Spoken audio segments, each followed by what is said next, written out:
ଆଜି ଥିଲା ପ୍ରଥମାଷ୍ଟମୀ ବା ପଢୁଆଷ୍ଟମୀ।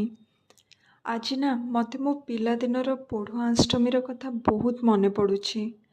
ମୋର ଆଜି ବି ମନେ ଅଛି କେମିତି ପ୍ରଥମାଷ୍ଟମୀ ସପ୍ତାହେ ପୂର୍ବରୁ ଆମ ଭାଇ ଭଉଣୀ ସମସ୍ତଙ୍କ ଭିତରେ କାହା ମାମୁଁ ଘରୁ କେମିତିଆ ଡିଜାଇନର ଆଉ କାହାର କେତେ ଦାମିକିଆ ଡ୍ରେସ୍ ଆସିଛି ନେଇ ପ୍ରତିଯୋଗିତା ଆରମ୍ଭ ହୋଇଯାଏ।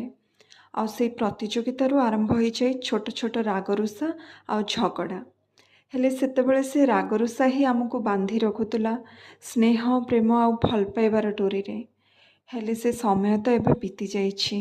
ଆମେ ସମସ୍ତେ ଏବେ ଅଲଗା ଅଲଗା ସହରରେ ନିଜ ନିଜ କର୍ମରେ ହଜି ଯାଇଛୁ। ମୋର ଆଜି ବି ମନେ ଅଛି ଆମ ମା ମାନେ ଆମ ଜେଜେମା କେମିତି ପ୍ରଥମାଷ୍ଟମୀ 2 ଦିନ ପୂର୍ବରୁ ହିଁ ଆମ ଗାଁ ପାଖ ବାବନମାଳୀକୁ ଡାକି ଆମ ସମସ୍ତଙ୍କ ପାଇଁ ଗଣି ଗଣି କାଠି ଫୁଲମାଳି ବରାଦ ଦିଏ। ଆଉ